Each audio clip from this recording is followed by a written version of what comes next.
ಉದಯವಾಗಲಿ ನಮ್ಮ ಚೆಲುವ ಕನ್ನಡ ನಾಡು, ಬದುಕು ಬಲುಹಿನ ನಿಧಿಯು ಸದಾ ಅಭಿಮಾನದ ಗೂಡು. ಉದಯವಾಗಲಿ ನಮ್ಮ ಚೆಲುವ ಕನ್ನಡ ನಾಡು, ಬದುಕು ಬಲುಹಿನ ನಿಧಿಯು ಸದಭಿಮಾನದ ಗೂಡು. ಉದಯವಾಗಲಿ ನಮ್ಮ ಚೆಲುವ ಕನ್ನಡ ನಾಡು. 1924ರ ಕಾಂಗ್ರೆಸ್ ಅಧಿವೇಶನ, ಮಹಾತ್ಮ ಗಾಂಧೀಜಿಯವರು ಅಧ್ಯಕ್ಷರಾಗಿರುವಂಥ ಒಂದು ಅಧಿವೇಶನ.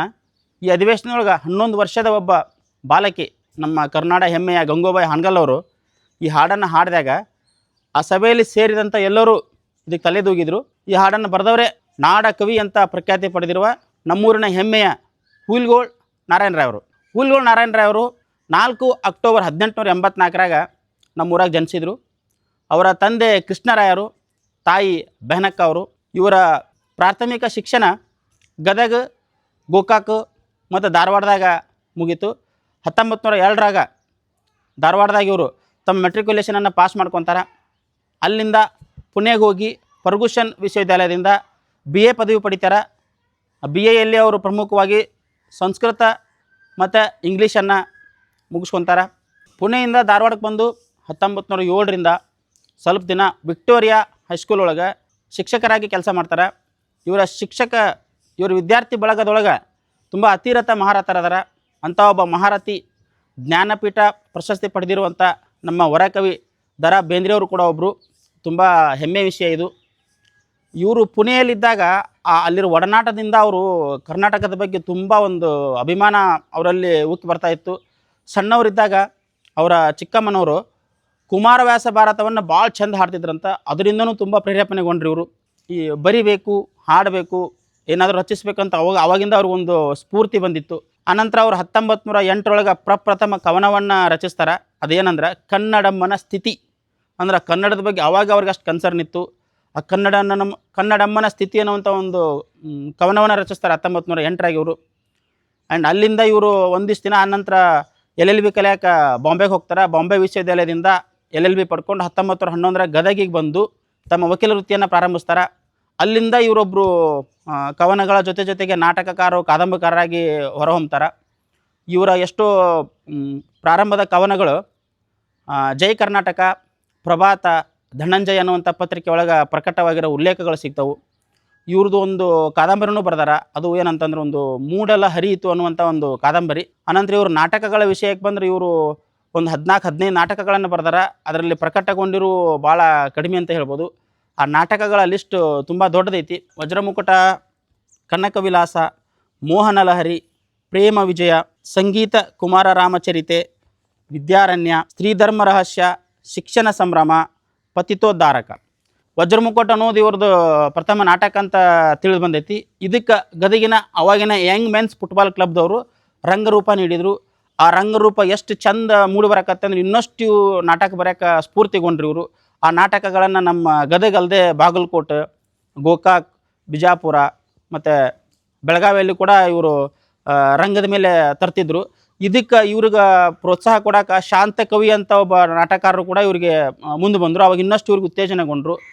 ಇದೇ ರೀತಿ ಇವ್ರು ಎಲ್ಲ ಸಾಹಿತ್ಯ ಪ್ರಕಾರದೊಳಗೂ ಕೃಷಿ ಮಾಡಿದ್ರು ಇವರು. ಅಂದರೆ ನಾವು ಈ ಹಾಡಿಗಷ್ಟೇ ಅವ್ರನ್ನ ಸೀಮಿತ ಮಾಡಿಬಿಟ್ವಿ ಕರ್ನಾಟಕದವರು. ಈ ಹಾಡಲ್ದೇ ಎಲ್ಲ ಸಾಹಿತ್ಯ ಕೃಷಿ ಒಳಗೆ ಅವರು ತಮ್ಮನ್ನು ತಾವು ತೊಡಗಿಸ್ಕೊಂಡಿದ್ರು. ಅಂಥ ಒಬ್ಬ ಮಹಾನ್ ವ್ಯಕ್ತಿ ನಮ್ಮ ಹುಯಿಲ್ಗೋಳ್ ನಾರಾಯಣರಾವ್ ಅವರು. ಇವ್ರ ಹಾಡುಗಳೇ ಬರೆದಿದ್ರಲ್ಲ, ಈ ಹಾಡುಗಳನ್ನು ಫಸ್ಟಿಗೆ ಹಾಡಿದಾಗ ಯಾರೂ ಇದನ್ನು ಒಂಥರ ವಂಡ್ರಾಗ್ಬಿಟ್ಟಿದ್ರು. ಹಿಂಗೂ ಒಂದು ನಮ್ಮ ಕರ್ನಾಟಕ ಐತೇನಪ್ಪ ಅಂತ ಅಂದ್ಕೊಂಡು. ಅದರ ಹಾಡಲ್ಲಿ ಏನು ವಿಶೇಷತೆ ಅಂತೇಳಿದರೆ, ಈಗ ನಮಗೆ ಯಾರಿಗಾರು ಬರಿ ಅಂತೇಳಿದ್ರೆ, ಅಥವಾ ಇತ್ತೀಚೆಗೆ ಆದರೂ ಕೂಡ 100 ಜನ ಸಾಹಿತಿಗಳು ಕನ್ನಡದ ಬಗ್ಗೆ ಕವಿತೆಗಳನ್ನು ಬರೆದಾರ. ಈಗ ಬರಿಬೋದು. ಯಾಕೆ ಬರಿಬೋದು ಅಂದರೆ ಅವ್ರಿಗೊಂದು ಡೈಗ್ರಾಮ್ ಐತಿ, ಅವ್ರಿಗೊಂದು ಸ್ಟ್ರಕ್ಚರ್ ಐತಿ. ಬೀದರಿಂದ ಇಲ್ಲಿವರೆಗಪ್ಪ, ಉತ್ತರ ಕರ್ನಾಟಕ ಮತ್ತು ದಕ್ಷಿಣ ಕನ್ನಡದಿಂದ ಇಲ್ಲಿವರೆಗಪ್ಪ ಅನ್ನೋದೊಂದು ಸ್ಟ್ರಕ್ಚರ್ ಐತಿ. ಅವಾಗೇನೂ ಸ್ಟ್ರಕ್ಚರ್ ಐತಿದ್ದಿಲ್ಲ ನಮ್ಗೆ. ಕರ್ನಾಟಕ ಏನು ಅನ್ನೋದೇ ಗೊತ್ತಿದ್ದಿಲ್ಲ. ನಾವು ಮೈಸೂರು ರಾಜ್ಯ ಅಂತ ಹೇಳ್ತಿದ್ವಿ ಅವಾಗ. ಈ ಹೆಚ್ಚು ಕಡಿಮೆ ನಾವು ಇತಿಹಾಸ ಪ್ರಕಾರ ಮ್ಯಾಪಲ್ಲಿ ನೋಡಿದಾಗ ಇವ್ರ ಕಾಲಘಟ್ಟದಲ್ಲಿ ಈ ತುಂಗಭದ್ರಾ ನದಿ ಇದೆಯಲ್ಲ, ಹರಿಹರ ಆಸ್ಪಾಸ್, ಅಲ್ಲಿವರೆಗೆ ಮಾತ್ರ ನಮ್ಮ ಮೈಸೂರು ರಾಜ್ಯ ಇತ್ತು. ಈ ಕಡೆಗೆ ನಮ್ಮ ಕರ್ನಾಟಕ ಇದ್ದಿದ್ದೇ ಇಲ್ಲ. ಇಲ್ಲಿ ಕರ್ನಾಟಕ ಐತೆ ಅಂತ ಅವ್ರು ತೋರಿಸ್ಕೊಂಡ್ರು ಅವರು. ಆ ಗೋದಾವರಿ ನಮ್ಮದು, ಕೃಷ್ಣೆ ನಮ್ಮದು, ಪರಶುರಾಮನ ಅಮ್ಮನ ನಾಡು ಅದು ನಮ್ಮದು, ವಿದ್ವತ್ ಕಾಡು ಅದು ಆವಾಗ ಈ ಮದ್ರಾಸ್ ಪ್ರಾಂತ್ಯದಲ್ಲಿತ್ತು. ಅಲ್ಲಿ ಕನ್ನಡ ಐತೆ ಅಂತೇಳಿ ತೋರಿಸ್ಕೊಂಡ್ರು ಅವರು. ಸಹ್ಯಾದ್ರಿ ಬೆಟ್ಟಗಳು, ಈ ಮಂಗಳೂರು ಕಾರವಾರಗಳನ್ನು ತೋರಿಸ್ಕೊಂಡ್ರು. ಮತ್ತು ಈ ಕಡೆ ಎಲ್ಲವನ್ನು ನಮ್ದು ಐತೆ ಅಂತ ಹೇಳ್ಕೊಂಡ್ರು, ಕಾವೇರಿ ನಮ್ದು ಅಂತ ಹೇಳ್ಕೊಂಡ್ರು. ಕಾವೇರಿ ಕರ್ನಾಟಕದಲ್ಲಿ ಇದ್ದಿದ್ದಿಲ್ಲ ಅವಾಗ. ಸೊ ಈ ರೀತಿ ಒಂದು ಭಾಳ ಆಶ್ಚರ್ಯಕರವಾದಂಥ ಒಂದು ಹಾಡನ್ನು ಬರೆದ್ರು. ಅದಕ್ಕೆ ನಮ್ಮ ಸರ್ಕಾರ ಅದನ್ನು ಸ್ಫೂರ್ತಿ ಗೀತೆ ಅಂತ ಮಾಡ್ಕೊಂತು. ಒಂದು ಕರ್ನಾಟಕ ಏಕೀಕರಣ ಆಗಕ್ಕೆ ಒಂದು ದೊಡ್ಡ ಪಾತ್ರ ವಹಿಸ್ತಿ ಆ ಹಾಡು. ಅದನ್ನು ಅವರು ಆಗಿನ ಕಾಲಕ್ಕೆ ನಮ್ಮ ಕರ್ನಾಟಕದ ನಾಡಗೀತೆ ಅಂತಲೂ ಅಕ್ಸೆಪ್ಟ್ ಮಾಡ್ಕೊಂಡಿದ್ರು. 1970 ಏನೋ ಗೊತ್ತಿಲ್ಲ, ಅಧಿಕೃತವಾಗಿ ನಾಡಗೀತೆಯಿಂದ ಕರ್ನಾಟಕ ಸರ್ಕಾರ ಕೈ ಬಿಟ್ಟು ಇತ್ತೀಚೆಗೆ ಅದನ್ನು ಒಂದು ಸ್ಫೂರ್ತಿ ಗೀತೆ ಅಂತ ಮಾಡ್ಕೊಂಡೈತಿ. ಸೊ ಇಷ್ಟೆಲ್ಲ ಸಾಹಿತ್ಯ ಕೃಷಿಯಲ್ಲಿ ತೊಡಗಿರುವವರು, ತುಂಬ ವಿದ್ವತ್ಪೂರ್ಣವಾದ ಜೀವನ ನಡೆಸಿರುವವರು, ಕನ್ನಡದ ಕಟ್ಟಳವಾಗಿದ್ದವಂಥವ್ರ ಇವ್ರ ಬಗ್ಗೆ ಇವರ ಒಂದು ಮೂರ್ತಿಯನ್ನು ನಮ್ಮ ವಿಧಾನಸೌಧದ ಯಾವುದಾದ್ರೂ ಒಂದು ಗೇಟ್ನಲ್ಲಿ ಇಡಬೇಕಂತ ನಮ್ಮದೊಂದು ಪ್ರಾಮಾಣಿಕ ನಿವೇದನೆ.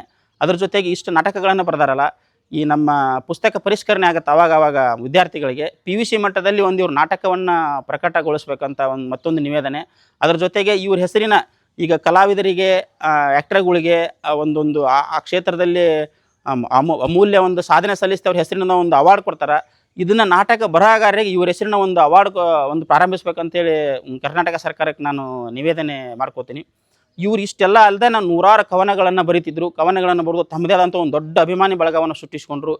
ಇವರಿಗೆ ಒಂದು ಅಭಿನಂದನೆ ಸಲ್ಲಿಸಕ್ಕೆ GB ಜೋಶಿ ಅವರು, ಈ ಧಾರವಾಡದ ಕಲಾ ಪೋಷಕ ಸಂಘದ GB ಜೋಶಿ ಅವರು ಗದಗ್ನಲ್ಲಿ ಒಂದು ಬೃಹತ್ ಸಮಾರಂಭವನ್ನು ಏರ್ಪಡಿಸಿ ಒಂದು 100 ತೊಲೆಯ ವೀರನಾರಾಯಣ ವಿಗ್ರಹ ಕೊಟ್ಟರು ಇವರಿಗೆ. ವೀರನಾರಾಯಣ ವಿಗ್ರಹ ಯಾಕಂತಂದ್ರೆ ಇವರು ತಮ್ಮನ್ನು ತಾವು ವೀರನಾರಾಯಣ ಸೇವಕ ಅನ್ಕೊಂತಿದ್ರು. ತಮ್ಮ ಒಂದು ಅಂಕಿತ ನಾಮವಾಗಿ ವೀರನಾರಾಯಣನ ಇವರು ಉಪಯೋಗ ಮಾಡ್ಕೊತಿದ್ರು. ವೀರನಾರಾಯಣ ಶಬ್ದ ಅನ್ನುವಂಥ ಒಂದು ಪದ ಬಳಕೆ ಮಾಡ್ಕೊತಿದ್ರು ಇವರು. ಇವರಿಗೆ 1954 ಈ ಮುಂಬೈ ಸರ್ಕಾರ ಸನ್ಮಾನಿಸ್ತು. 1956 ನಮ್ಮ ಕರ್ನಾಟಕ ಸರ್ಕಾರ ಇವರ ಎಲ್ಲ ಸಾಹಿತ್ಯ ಕೃಷಿಗೆ ಮೆಚ್ಚಿ ಒಂದು ಚಿನ್ನದ ಪದಕ ಕೊಡ್ತು. ಇಷ್ಟೆಲ್ಲ ಅಭಿಮಾನಿ ಬಳಗವನ್ನು ಹೊಂದಿರುವಂಥ ನಮ್ಮೂರ ರಾಯರು 4 ಜುಲೈ 1971 ಇಹಲೋಕವನ್ನು ಬಿಟ್ಟು ಧ್ರುವತಾರೆ ಆಗ್ತಾರೆ. ಅಲ್ಲಿಂದ ಇಲ್ಲಿವರೆಗೂ ಅವರೆಲ್ಲ ಅನುಯಾಯಿಗಳು, ಅವರ ಕನ್ನಡ ಅಭಿಮಾನಿಗಳು ಸದಾ ಅವ್ರು ನೆನೆಸ್ಕೊತಿರ್ತಾರೆ. ಇದ್ರ ಜೊತೆಗೆ ನಮ್ಮ ಗದಗಿನ ಜನನಿಬಿಡ ಪ್ರದೇಶ ಟಾಂಗಾ ಕೂಟದಲ್ಲಿ ಅವ್ರದ್ದೊಂದು ಕಂಚಿನ ಮೂರ್ತಿ ನಿಲ್ಲಿಸಿ ನಮ್ಮ ಗದಗ ಆಡಳಿತ ಮಂಡಳಿಯವರು ಅವ್ರಿಗೂ ತಕ್ಕದಾದ ಒಂದು ಗೌರವ ಸಲ್ಲಿಸ್ಯಾರ ಅಂತ ಹೇಳ್ಬೋದು. ನಮಸ್ಕಾರ, ಜೈ ಹಿಂದ್. ಉದಯವಾಗಲಿ ನಮ್ಮ ಚೆಲುವ ಕನ್ನಡ ನಾಡು, ಬದುಕು ಬಲು